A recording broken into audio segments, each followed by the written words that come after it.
Egaa maqaa keetii fi bakka itti barattuu fi asxaarratti na himi. Maqaan koo Sabbooqaa Nugusee jedhama. Sagalee kan fuudhe. Maqaan koo Sabbooqaa Nugusee jedhama. Okay. Iddoon itti dhaladhes ganda aanaa Daabbaa ganda Leenca Washaa. Isa baratte. Iddoon barumsattis godina Baalee Koolleejjii Open 2020 Koolleejjii Yuunivarsiitii. Maal baratte?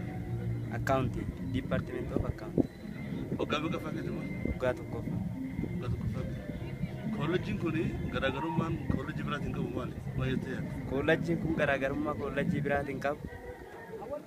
Koolleejjiin kun garaagarummaa koolleejjii biraatiin qabu barumsa haala gaariidhaan kennuu fi akkasumas barsiisota muuxannoo gahaa qaban achi keessa kan jiranidha. Sababni isaatis anis iddoo godina sanirraa wanti asitti barachuu dhufeef koolleejjiin kun koolleejjii baay'ee beekamaa beekamtiis ni qaba jedhanii kan dubbatan nagahee tan asitti dhufe.